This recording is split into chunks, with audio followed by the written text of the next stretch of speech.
agora, eu quero, com muito carinho, com muita gratidão, receber alguém muito especial também no meu coração, parceira conosco na vida e caminhada, que me ensina, me ajuda muito, minha querida doutora Roseli Cristina. Bom dia. Bom dia, Henrique. Fica sentadinha, seja bem-vinda. Seja bem-vinda. Que bom tê-la aqui. Que bom, toda né? de verde hoje, palmeirense. Muita esperança. Esperança. Precisamos de esperança. Vamos à esperança. Podemos desanimar não, né? Não, desanimar nunca. Então, cumprimento os nossos telespectadores e vamos a um tema hoje meio complicado, né? Porque a gente não faz as perguntas, mas primeiro fica à vontade. Bom dia a todos vocês. Estou aqui com a graça de Deus para trazer um tema muito interessante para todos nós refletirmos, não? Porque eu tenho visto assim que muitas pessoas, principalmente na minha experiência profissional, né, de atendimento de casais individuais, se questionam, né, quanto à possível escolha para se casar, né? É uma reflexão baseada na minha experiência como psicóloga, para poder trazer algumas orientações, algumas perguntas a respeito sobre como que a gente deve se preparar para se casar. Muito bem, então você que está aí noiva, namorando, está paquerando, fica atenta aí, mamãe, fica atenta para ensinar a filha. Agora, essa pergunta para quem já é casado também pode remexer um pouquinho? Pode, e vai. E vai. Porque não fizemos essa pergunta, mas podemos refletir. Assim, então, é colhida também, né, de casais que eu atendo que, de um certo momento, chegaram a muitos conflitos, muitos problemas e se perguntaram por que eu não fiz aquela pergunta antes, né? Então, na verdade, eu compilei 25 perguntas, mas eu acredito que não vai dar para passar as 25 neste programa, mas nós vamos tentar, assim, norteá-las, né? Vamos tentar. E está conosco também a minha querida cofundadora, minha querida Evani, seja bem-vinda mais uma vez. Bom dia, Henrique. Bom dia, doutora Roseli. Que alegria nós podermos estar nesse dia especial aqui também para falarmos desse assunto que é muito importante para aqueles que estão se preparando para casar e também para aqueles que já estão casados. Eu tenho certeza, Ivanice, que muitas perguntas que nós vamos refletir com a doutora Roseli, a gente ainda pode fazer para tentar arrumar um pouco a nossa vida de família, que está uma bagunça tremenda, né? Não só a lei, mas a ação do demônio, relacionamento, parece que está acontecendo alguma coisa. E se não melhorar o marido e mulher, né? Se não melhorar a mulher e o homem dentro de casa, não adianta querer remendar os filhos, temos que mudar nós primeiro. Doutora Roseli, não vou perder tempo não. O tema principal desse programa é assim, 25 perguntas que se deve fazer antes do casamento. Reflita-se conosco nas primeiras perguntas. Então, a primeira pergunta para mim, eu falei que no programa, você me ama, então vamos casar. Isso. É isso? É ter essa certeza, essa convicção de que você escolheu a pessoa certa. E de que o outro também escolheu você como certo. Né? Como que nós vamos poder descobrir, saber exatamente? Então, é nessa percepção que eu desenvolvi essas questões para a gente poder ter essa boa noção, esse bom parâmetro. Uma delas é: a sua plena felicidade depende de estar casado? O casamento completa a sua vida? Essa é uma questão importante, porque tem muitas pessoas que acham que para ter a felicidade na vida, precisam se casar, mesmo sabendo que ao se casar com determinada pessoa, ela não será feliz. Entendi. Entendeu? Ela pode ter algumas fraquezas da pessoa que ela tem consciência, mas ela não analisa muito isso. Isso. Ela se deixa levar por um impulso ou por uma necessidade interior de que, ao se casar, todos os problemas vão cessar. Então, a minha felicidade vai chegar. Quer dizer, eu não tenho a certeza plena de que esse casamento, apesar da fraqueza dela, a fraqueza dele, eu não estou fugindo de casa, eu sei que lá no altar vai perguntar na tristeza, na dor, na saúde, na morte, e eu vou continuar amando, e isso que me vai fazer ser feliz. Se eu não tiver essa certeza, eu começo a construir algo, então, na areia, né? Exatamente. Uma outra é: você tem equilíbrio emocional e maturidade suficiente para assumir seu casamento? Né? Você se conhece realmente, você sabe quem é você, você tem essa maturidade, esse equilíbrio emocional, psicológico. Quando vierem os problemas, eu terei equilíbrio, né? Então, eu poderia dizer assim, se eu não me conheço, eu não vou conhecer o outro ou a outra, é isso? É.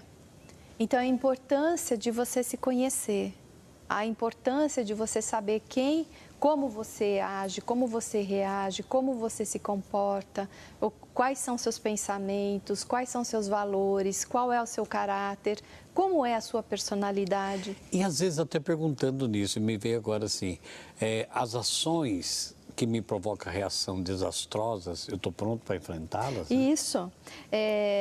Você tem consciência de que o chamado ao casamento é uma missão de vida e não uma convenção social? Doutora, mas isso parece que generalizou, é uma reunião social. Mas o casamento é, acima de tudo, uma missão, um chamado. Né? E nem todos são chamados ao casamento. Como a gente viu mesmo a irmã Luísa aqui, né? Uma senhora, uma irmã religiosa, totalmente devotada, né? Uma oblata, uma oblativa de Deus que se doou e se doa para todos nós. Quer dizer, ela encontrou a felicidade dela na missão de ser religiosa, de estar servindo a Deus através dessa obra. Mas o casamento é assim também, ela é uma missão. O casamento é uma missão. Se não tiver consciência que é missão, já começa errado, né? Já. Então, essa percepção desse chamado, de que você é chamado a se casar, né, e que nem todos recebem esse chamado, já é assim um grande ganho para que você seja feliz no casamento. Não são então essas primeiras perguntas que a senhora formula que vai tirando a essência da luta diária e vai deixando a pessoa depressiva, doente, e o relacionamento começa a ficar doente também, é claro? Sim. Então, justamente porque as pessoas que não estão preparadas para o casamento, né, elas têm uma idealização, né, de que ao se casar, todos os problemas cessarão e ela será feliz para sempre. É verdade. E é uma utopia. Isso, né, porque virão outros tipos de problemas, outras situações, mas será que eu já estou, né, preparado, já tenho um preparo suficiente para olhar de uma forma nova para o casamento? Olha que perguntas que eu deveria ter feito, você pode pensar aí, antes de casar. E não fizemos. E depois a gente não sabe por que as coisas vão mal. Doutora Roseli, nós temos pouco tempo, o programa vai voando, que o tema é maravilhoso. Perguntas que eu devia ter feito. Ou ainda posso fazer algumas? Sim. Você tem certeza de que ao desejar se casar, você não está querendo solucionar alguma questão pessoal? Ou tentando fugir dos problemas existentes de sua família de origem? Olha, que coisa rica. Às vezes a pessoa, para se ver livre do pai, da mãe, que o primo e tal, não vejo a hora de sair de casa. Eu vou casar para me Eu construir escuto muito isso. Escuta muito? Escuto. Problemas, assim, de família de origem que o filho tem, assim, uma necessidade, né? Os filhos, uma necessidade muito grande de sair de casa. E aí arrumam um casamento de qualquer jeito para poder sair de casa. Eu talvez até goste da pessoa, mas o objetivo maior não é aquela felicidade que eu busco com você, é eu resolver um problema de sofrimento. E agora, no andar da carruagem, é que a senhora pega casais assim machucados? Sim. Até bastante. se acusando que não ama, porque não estruturaram nisso. Sim, e tem uma outra questão. Você está disposto a deixar a sua família de origem? Isso inclui deixar a dependência financeira, a dependência emocional e a dependência geográfica. Mas não é isso que diz Gênesis? Por isso o homem deixa a sua casa para se unir. Quer dizer, é geográfica. Eu vou conseguir viver sozinho naquele apartamento, naquele fundo. Eu tenho que sair para construir minha família. Eu estou preparado para isso? Isso, independente, com a independência financeira, com a independência geográfica, ou seja, despedir-se amigavelmente, né, dos pais e constituir uma nova família, a família atual. O deixar geográfico e o deixar afetivo, porque senão eu fico falando assim, eu vou lá almoçar na casa da minha mãe, minha mãe que faz tal coisa, eu vou na casa da mamãe, vou ficar lá o dia inteiro, quer dizer... A minha mãe que sabe fazer comida melhor, né? Quer dizer, não parece, mas não a pessoa está parece, sofrendo. mas há uma dependência. E está sofrendo. Está sofrendo e isso desequilibra todo o sistema atual. Nas suas experiências com casais, quem mais fica do lado da mamãe e do papai? E às vezes da mamãe. É o homem ou a mulher? É o filhinho da mamãe, É o geralmente. É o filho. Né? Quer voltar a mulher, pro colo. A mulher, ela é mais independente. Existe, né, claro, dos dois lados. Mas eu vejo que a maior dependência acaba sendo Isso o homem. não corre, doutora, na sua experiência com casais, de que a maioria, então, dos homens, querendo voltar para o coração o afetivo da mãe, ele não passe a estar vendo na esposa a mãe que ela não pode ser, e por isso ele... Sim. Muitas vezes a permanência, né, o prolongamento dessa relação, né, pode induzir que seja uma relação problemática. Porque quanto mais os filhos têm dificuldade de sair da casa dos pais, mesmo casados, né, é sinal de que eles têm ainda pendências a serem resolvidas em relação a eles. Lá atrás. Lá atrás, né? E aí eles podem transferir, podem até projetar nas suas esposas ou nos seus maridos sofrimento. Esses relacionamentos que ainda não foram totalmente equilibrados, né? Então essa relação de dependência, né, nem sempre tem um efeito bom. Aliás, uma família saudável deve promover, né, os pais devem promover uma liberação dos filhos, uma libertação dos filhos. É perigoso, é perigoso também a mãe, principalmente a mãe, ficar exigindo da nora que ela faça isso, faça daquele jeito, para o filho, porque não deixou a liberdade dela criar a própria... A nora não tem que entrar nesse campo, a sogra não tem que entrar nesse campo. É perigoso. Não. Destrói o casamento. Destrói, tem que saber qual é o limite dela. O lugar dela. O lugar dela, De orientação, mas não de exigência. Olha, meu filho nunca teve uma roupa passada desse jeito.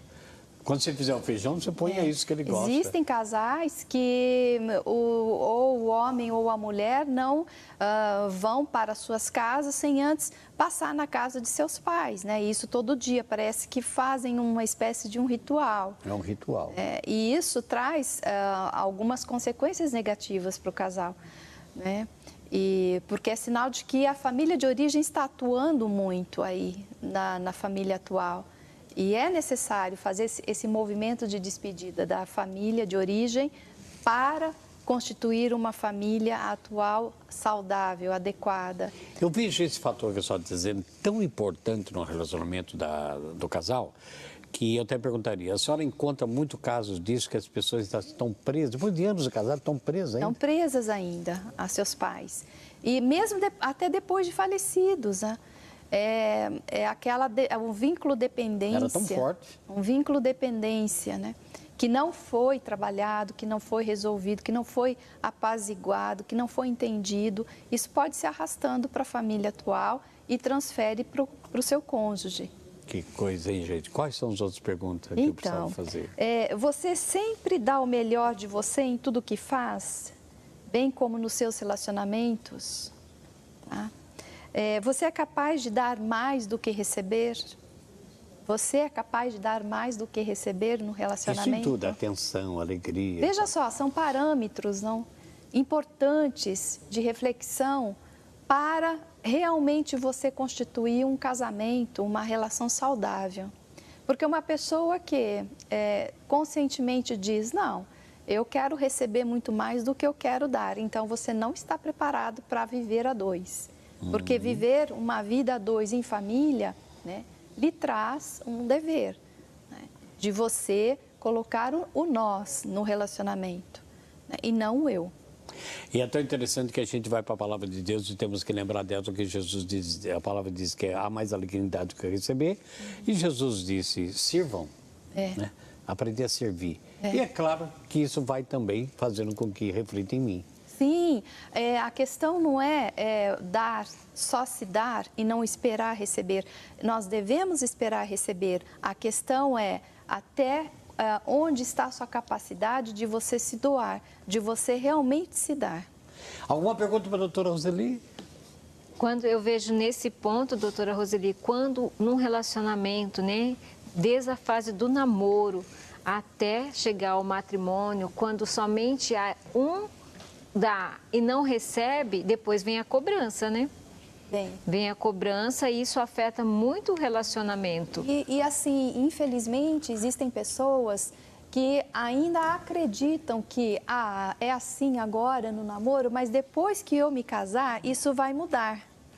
Gente, isso não é uma realidade. Não muda. Não muda, né? Eu vou fazer depois do casamento, ele ou ela vai mudar. Não vão, a não ser que realmente vão buscar uma ajuda efetiva. E tem um propósito consciente. Consciente. Caso contrário, depois que eu me casar, eu vou parar de beber. Não muda. Não vai parar de beber. Então, tirar essa ilusão de que certos comportamentos, certos vícios, certas posturas, depois de se casar, eu vou conseguir, né? O meu amor vai ser suficiente para fazer pará-lo ou pará-la. Não. O amor sem ordem, ele não existe. O amor precisa estar unido com a ordem. E vira-se algo psicológico tão grande que a gente ouviu. Eu estou com tantas dores. Quando casar, Sara. Como se casamento fosse resolver tudo. Não é? Quando eu era criança, eu ouvia muito minha avó dizer, a gente falava amorosamente, né? A gente caía ou qualquer coisa, não foi nada, antes de casar vai sarar, né? Como se, mas condicionando precisa... a uma virada de vida com ilusões. Exatamente. Nós precisamos nos conscientizarmos de que o casamento é algo assim de fundamental importância na vida, né, daqueles que realmente são chamados a estar casados. E nós notamos, né, Irmanice, que existem assim, certos parâmetros, nós também que trabalhamos com família, como é importante isso que a doutora Roseli está falando, essas perguntas que, se não foram feitas, elas têm que ser refletidas, né, doutora? Refletir de novo para me tomar postura diferente. Sim. Se até agora foi estragado, não precisa morrer estragado. Posso refazer alguns propósitos, né, Nice? Esses propósitos tem que ter, Henrique, eu vejo assim, um consenso, né? Porque eu vejo, agora pode ter muitas mulheres que estão nos assistindo, nossa, se eu tivesse feito essa pergunta, umas pode estar até pensando, eu não teria me casado, mas para tudo, né, você sempre nos ensina na comunidade que se está nessa situação hoje, a gente pode voltar, né, para retomar e havendo sempre um consenso, um diálogo, se for na cobrança, se for nos julgamentos, nos questionamentos, isso não nos leva a lugar nenhum. E hoje, assim, quando a doutora Roseli estava falando, né, eu não sou casada, mas atendo bastante senhoras, mulheres, que é o que mais nos procuram, com esses problemas, principalmente, quando eu namorava, sempre foi assim, a pergunta que a gente sempre faz, sempre foi assim? Sempre. Então, agora não adianta você cobrar. Agora, ou você entra nisso e vai mudando aos poucos, primeiramente você, para ter um equilíbrio nesse matrimônio, ou então separa. Não doutora, tem jeito. É o objetivo do tema que a senhora pôs, então, que deveriam ter sido feitas, né? Sim, porque essas perguntas, elas são uma autoanálise, são marcadores, são norteadores de uma reflexão profunda a respeito da decisão de se casar. Age de uma forma preventiva, porque se você não estiver apto a responder verdadeiramente a essas perguntas, né, a se questionar, é muito provável que você não terá, né, uma boa solução ou um bom relacionamento ou um relacionamento saudável após o casamento. Tá? Então, nós precisamos nos questionar se realmente, para formarmos um novo vínculo, nós estamos preparados. Tá? Por exemplo, no seu dia a dia, você é uma pessoa amável que demonstra, né, uma boa educação utilizando bom dia, boa tarde, boa noite, como vai, né? Como você está se sentindo bem? Desculpe-me, perdão, por gentileza, você pode me trazer aquilo? Quer dizer, por favor, obrigado. São palavras ultra necessárias para que se fortaleça vínculos, para que se tenha respeito, né, num relacionamento. Uma outra pergunta é: você consegue manifestar seu descontentamento sem ofender o outro? Além de palavras doces e edificantes, eu também tenho que conseguir falar sem acusar, sem julgar, aquilo também que não está de acordo. Você está descontente, você está com raiva, você ficou irado, você está frustrado, você está triste, está decepcionado. Você consegue manifestar isso de uma forma equilibrada, branda, sem prejudicar o outro, sem com que o outro se sinta agredido com isso? Ou você é uma daquelas pessoas que chuta daqui, bate dali, derruba de cá, né? Como que é a sua maneira de estar sendo quando você está sendo contrariado, quando você está sendo está descontente? Eu até vejo assim uma outra situação, não sei se a senhora concorda, que às vezes eu não falo e continuo ouvindo, vivendo daquela maneira com algo preso. Eu não estou pleno, não estou livre. Quer dizer, eu não agrido, mas também não falo que está me desagradando e vou levando. E vou me afastando, esfriando. Então, esse é um parâmetro, né, do seu controle emocional, de como funciona o seu psiquismo. Então, é importante se conhecer. É importante se conhecer e, mais importante, conhecer o outro e se deixar conhecer. Por isso que se pede, né, o tempo do namoro. Tá? Que deveria ser para isso. Que deveria ser para isso. Existem mulheres ou assim, casais que engravidam. E por esse motivo vão se casar? Não é motivo, né? Então, precisa haver uma reflexão, porque há muitos casais que se vejam numa situação dessa, se encontram numa situação dessa e acham que a única saída é o casamento, ou o que é pior, né, fazer um aborto, né?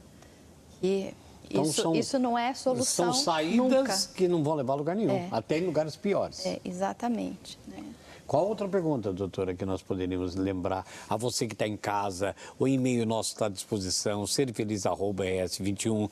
Telefone, quero pegar a folhinha, ler a sua pergunta para a doutora Roseli. Aproveitar o programa de hoje para a gente refletir em mim, na irmã Anis, todos nós estamos aqui, mas também ensinarmos as pessoas da família. Alguns jovens que nos procuram, pastoral, né? A ida dos jovens. Também o curso de noivo tem que ser feito essas perguntas, porque ali pode dizer, para o meu processo, deixa eu refletir primeiro. Não podemos ir nesse rodão, gente, estamos estragando o futuro de nossos filhos que virão, de nosso mesmo e da sociedade. Outra pergunta, você consegue pedir perdão pelos seus erros e consegue perdoar quando recebe algum tipo de ofensa, ingratidão ou desprezo? Pedir perdão não vou pedir, não. A maioria, sim, pedir perdão porque você fez isso, mas não sou capaz de pedir. E por isso acaba não dando. Que coisa, hein? Então, não é fácil. Porque eu não sei, aquilo que eu volto naquela essência que a senhora disse, eu não sei qual é o que está dentro do meu coração. Sou capaz de perdoar? Então, é uma questão fundamental, porque num relacionamento, o perdão é essencial. Porque uma vez ou outra vai acontecer de você... E nem tudo vai me agradar. Agora, você está disposto a perdoar? Receber o perdão é um pouco mais fácil, mas e o pedir perdão? Isso é difícil, Não é? Porque aí o pedir perdão exige toda uma postura, né, de cair o teu orgulho, a tua soberba e de você se humilhar. Eu quase que diria que é uma conversão interior, né? Quer dizer, eu reconheço o meu erro. Quem não tem capacidade de pedir perdão, eu acredito, né, que não está pronto para se relacionar. Importante. Vamos repetir isso?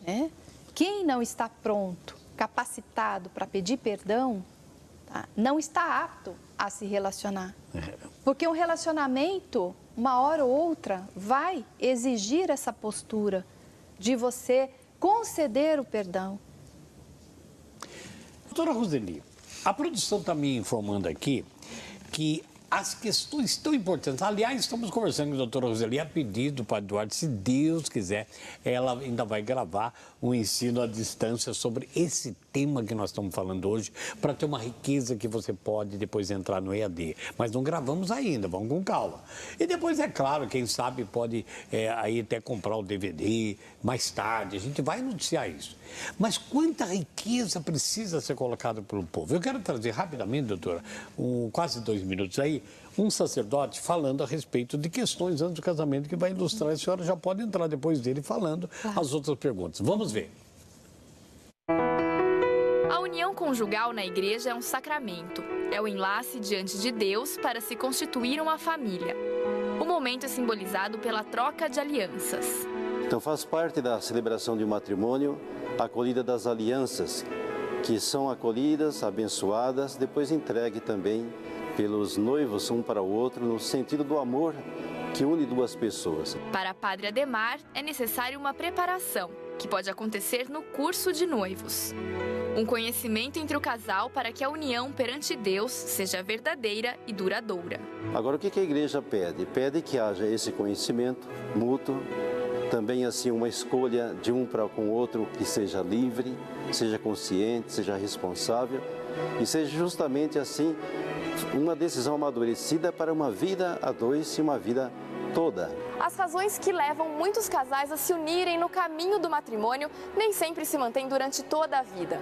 Os momentos de crise são comuns na vida conjugal e muitas vezes são os motivos para o divórcio. Então, na sociedade de hoje, nós vemos uma dificuldade muito grande das pessoas, assumir um compromisso duradouro. E muitas vezes leva para a vida de família, a vida de matrimônio, esse mesmo sentido. As instituições passam por uma crise, porque realmente as pessoas não estão, às vezes, preparadas para assumir compromissos duradouros e o matrimônio é um desses compromissos. O padre afirma que é necessário fortalecer aquilo que une o casal para superar as dificuldades e viver um relacionamento feliz. A palavra de Deus fala que um homem e uma mulher prudentes constroem a casa sobre a rocha. A rocha é a palavra de Deus, o projeto de Deus. A vontade de Deus que o casal deve sempre buscar também realizar. Significa que o casal tem que ser colunas fortes mesmo para assumir o caminho da vida.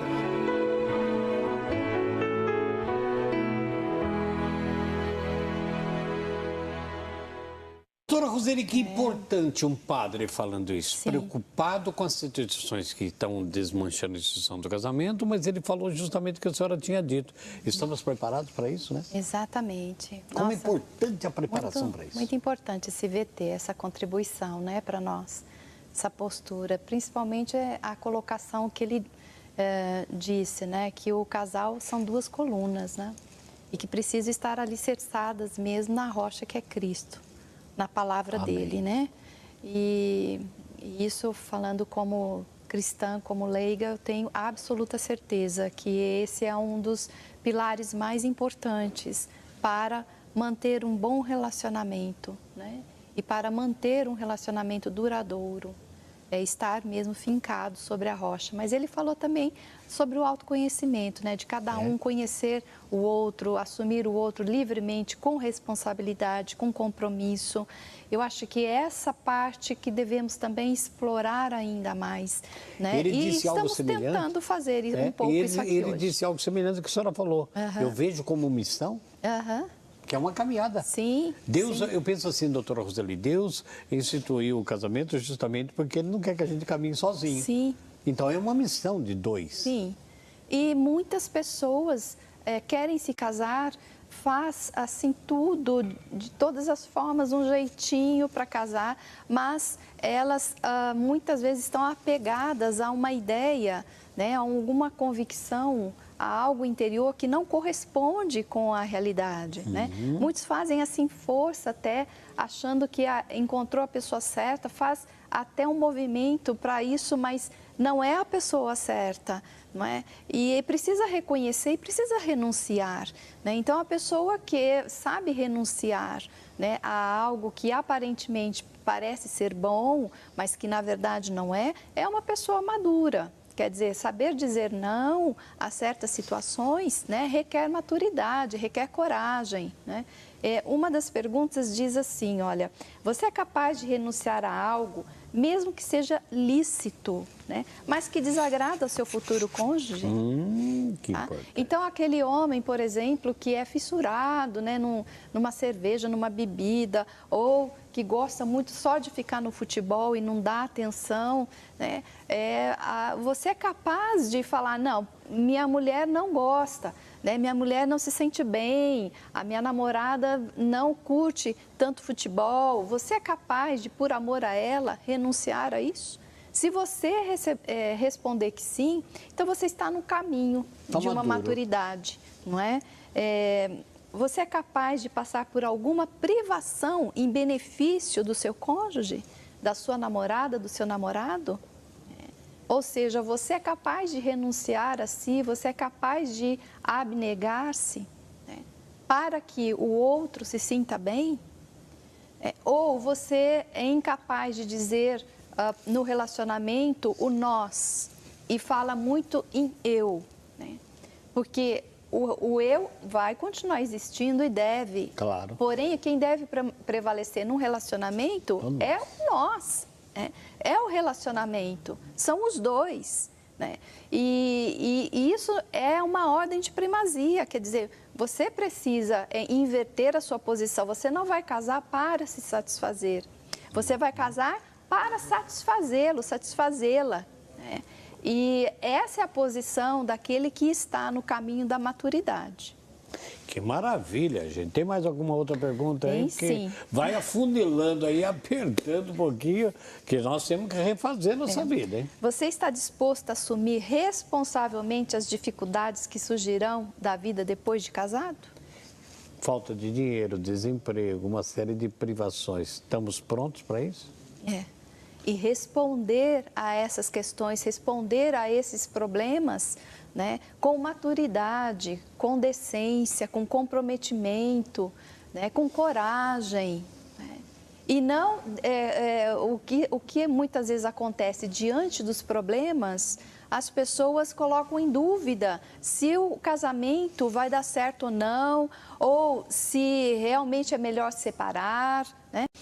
Parece-me que a tendência é ir buscar o caminho mais fácil, em vez de permanecer no caminho que é mais real, que é o mais verdadeiro e que deve ser mais construtivo. Então, responder o seu estado atual com maturidade é de muita importância para manter o relacionamento. Né? Coisa linda. Irmã Anice? Nós temos aqui, Henrique, um e-mail para a doutora Roseli de uma irmã que ela está separada há 7 meses, tem uma filhinha de 2 anos e 6 meses e quer uma palavra porque ela quer reatar, né? Reatar aí o matrimônio. Uma palavra para ela, doutora.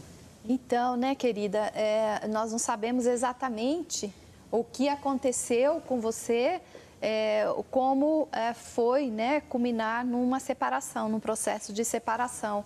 Acredito que o caminho é você entrar no processo de reflexão, de entendimento do que realmente aconteceu nesse relacionamento para que então você possa ir construindo novamente essa possibilidade, né, de voltar a se relacionar com seu marido. Eu acho que identificar, né, quais foram os fatores seus ou mesmo dele, né, para que depois, então, você possa organizar esse quebra-cabeça novamente. Eu acho que seria interessante você buscar uma ajuda. Muito bem. Pois não, Anice. A Eliane também, Henrique, está aqui pedindo oração por ela, por toda a família e também pela restauração do seu casamento. E a Cristine também pedindo oração para toda a sua família. Muito bem, você veja, então as pessoas vão reagindo, porque vai mexendo e começa a pedir, ore pelo meu casamento, porque algo não está bem. Quer dizer, orar sempre a gente vai orar, né? Mas é porque as dores vão crescendo, os vazios vão aumentando, né? E o distanciamento um do outro. E o supérfluo vai entrando, né? Os casais se distanciam daquilo que é essencial, né? Daquilo que é essencial. Cada um hoje está muito ligado ao seu próprio entretenimento. Eu convido você, né? Você se diverte junto com o seu cônjuge ou você tem uma diversão paralela? Você inclui o seu cônjuge nas suas horas de lazer ou nas suas horas de descanso, né? qual é, assim, a sua utilização do tempo que você tem para compartilhar da sua vida? Você compartilha com quem? Com a sua mulher, com o seu marido ou com amigos ou com pessoas fora do relacionamento? Eu acho até importante a senhora estar falando, porque nós deveríamos aprender a brincar com nossas esposas e brincar com os maridos. Brincar como criança mesmo. Sim. Porque é isso que vai oxigenar um pouquinho o relacionamento. Sim. Não é mesmo? Sim. Hoje, com o advento, né, desses meios de comunicação, enfim, eu vejo que há uma atuação que compete para unir o casal. Tá? Por exemplo, é muito comum eu ouvir casos assim: minha mulher não larga do Facebook, ela dá mais atenção, ela se casou com o Facebook e se divorciou de mim, né? Então, eu escuto muito essas colocações, ou seja, o que você está fazendo para unir ainda mais, para se aproximar ainda mais do seu cônjuge, né? Ou de sua namorada, do seu namorado, enfim, né? Quais são as diversões que vocês buscam? Qual é a profundidade do diálogo, da reflexão que vocês têm a respeito sobre a vida, sobre o projeto de viver, sobre o projeto de se casar, não é? Sobre o caminho a dois, tá? O que eu percebo é que há, assim, uma relação muito periférica, muito superficial, muito ligada à sexualidade, muito ligada a entretenimentos, tá? Mas pouca substância, pouca essência, de fato, naquilo que é a vida, né? Daquilo que é o viver, no essencial da vida. E isso depois, futuramente, vai ter um peso sobre o casal, Claro, né? que vai. Doutora Roseli, dá tempo de mais uma pergunta. Ótimo, então eu vou colocar essa. Você sabia que relacionamentos importantes antes do relacionamento atual têm uma interferência no relacionamento atual? Explica isso, doutora. Se uma pessoa, se um namorado teve vários relacionamentos antes da sua namorada e que esses relacionamentos não foram bem finalizados, não foram bem concluídos, isso traz um peso. Agora, na minha vida dois? Na vida dois. Há uma interferência sistêmica, tá? E a própria namorada atual, ela vai ter uma sensação de que algo não está bem, que algo não está seguro. Então, se foi um homem que prejudicou outras mulheres, que fez sofrer outras mulheres e que não reconciliou, que não apaziguou, que não foi capaz de pedir um perdão, né, de valorizar os relacionamentos anteriores, ele provavelmente continuará essa mesma baila, né, com o relacionamento atual. No casamento até. Exatamente. Então, relacionamentos importantes, doutora, tanto mas de aqui, um quanto de outro. me desculpa, eu tenho consciência agora, estou casado e tal, vamos dizer assim, mas eu tenho consciência agora, muitas pessoas, homens ou mulheres, podem estar pensando, eu deixei pessoas sofrendo, eu abusei sentimentalmente das pessoas, relarguei elas, o que eu faço agora para me livrar disso? Então, agora você precisa tomar a consciência de que você deixou pessoas sofridas, feridas, e no seu coração você tem essa pessoa e assim, de uma forma amigável, né? No seu interior, é bom você pedir perdão, mesmo que ela não esteja presente, tá? Porque nós sabemos que há uma atuação profunda, sistêmica no inconsciente. E uma influência terrível no relacionamento. Sim, então se você traz... eu atendi recentemente um homem, ele tinha muitas namoradas e machucou muitas namoradas. E ele não conseguia se firmar vínculo com nenhuma delas, né? Enquanto eu não trabalhei vínculo por vínculo, apaziguando, né, fazendo com que ele percebesse a dor que ele causou nessas namoradas e ele fosse perdoando, pedindo perdão, né? Ele estava preso, ele não conseguia manter um relacionamento, porque inconscientemente as outras namoradas percebiam o jeito dele reagir, dele se comportar e não tinha confiança nele. Entendi. Rapidamente, Anice. Nós temos aqui uma questão, doutora Roseli, é de uma mãe dizendo que a filha dela de 15 anos está envolvida com um homem de 29 anos que já tem filhos. paga pensão, e ele se envolveu com a filha dela quando ela ainda tinha 13 anos. E ela não sabe o que fazer. Ela quer, né, o que ela pode estar fazendo para melhorar ou resolver essa situação? Olha, eu tive um caso desse, né? E a gente foi percebendo que essa filha buscava nesse namorado inconscientemente o pai. Então eu sugiro a ela a ver como que é o relacionamento dessa filha com o pai, porque talvez a figura masculina esteja comprometida e ela, em relação ao pai, deve ter alguma dificuldade, alguma ferida, e que ela projeta, transfere ao pai, ao namorado, o pai dela. Doutora Roseli, já vou direto para a senhora aí, sabe por quê? A Joana mora em Guarulhos e disse que, parabenizando o programa, parabenizando a senhora, que está mexendo muito com ela. Ela disse, a minha filha se casou há pouco tempo, mas ela é muito ocupada, ela não tem tempo. Mas o esposo dela quer ir participar da igreja. E ela não quer deixar ele sozinho, e ela não tem tempo, né, que disse. Então, e ele acaba jogando isso na cara dela e criando uma situação ruim. Qual é a palavra que a senhora tem disso? Olha, eu penso que é uma questão muito importante que acontece com muitas pessoas. Ao se casar, precisa haver o quê? Um intercâmbio, precisa haver um jogo de ceder, né? Os dois precisam ceder. A questão do tempo é prioridade. O que eu vou priorizar? O que é importante, o que é essencial. O importante é essa mulher ouvir o seu marido e o marido ouvir a sua mulher. Se o marido escuta da mulher que ela não tem tempo, talvez porque ela está muito atarefada em sua casa, talvez ele possa ajudá-la. Agora, se o marido convida a mulher para ir até a igreja e ela não vai e diz porque não tem tempo, acredito que também ela precisa averiguar o tempo, como ela distribui e ceder e acompanhar o marido. Então, precisa haver o quê? É uma dinâmica de ceder um ao outro, né? Porque também não é correto o marido ir para a igreja e a mulher ficar. Aliás, tem tantas mulheres que rezam, pelo amor de Deus, para os seus maridos irem para a igreja, e essa é o contrário, né? É ela que não vai, é ele que vai. Então, minha querida, abra seus olhos e pensa assim, olha, poxa, meu marido está à igreja, vai buscar a Deus, que bom, eu tenho que ser uma mulher sábia também e organizar melhor o meu tempo para acompanhar o meu marido nas coisas de Deus. Eu acho que é esse o caminho. Muito bem, tá? Então, é aquilo que a senhora estava dizendo também. Eu estou disposta a renunciar a alguma coisa em benefício do outro e o outro em meu benefício, quer dizer, tem que ser uma troca mútua. É o ceder e o conceder.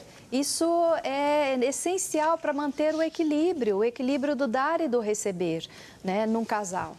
Isso corre o risco, doutora, quando eu não participo da sua vida, você não participa da minha, ou até te cobra que você não deve, pode acontecer, de repente, criar uma situação muito grande, fora até que não está prevista, porque eu não faço presente. Olha, existe uma premissa dentro da psicologia sistêmica que diz assim, a mulher segue o marido e o marido serve a mulher. É uma premissa, quer dizer, nós precisamos trabalhar em cima dessa colocação, porque o homem, ele foi constituído por Deus como sendo cabeça do casal, mas o homem, ele precisa estar totalmente também mergulhado em Deus, para ele exercer essa autoridade que lhe foi conferida por Deus, tá? Então, ele não pode ser também uma pessoa autoritária, nunca, né? Mas ele tem essa autoridade e a mulher precisa escutar, né? O homem que tem realmente a comunhão com Deus, que tem como norte a palavra, como fundamento a palavra, e seguir. Se essa mulher está vendo que o homem está indo para a igreja, eu acredito que ela deveria seguir esse homem, né? Mas, no entanto, o homem também precisa ver a mulher no seu serviço, porque o homem está a serviço da mulher, né? É verdade. O verdadeiro homem serve a mulher, né? E a mulher segue o marido. Então, faz um círculo fechado e muito bem completo. Eu quero agradecer ao Heleno de Floresta, Minas Gerais, que pediu oração. Estamos orando por você, ficou sócio. Muito obrigado. Daqui a pouquinho vou fazer o sorteio do livro e de quem vai rezar amanhã, como eu disse. Doutora Roseli, a senhora falou algo importante aí. Também lembro, assim, que alguns casais que a gente atendeu, a senhora deve ter atendido, de que o marido tem um certo hobby e a esposa diz, eu não quero nem saber, deixa ele quieto lá, é coisa dele, essa porcaria e tal.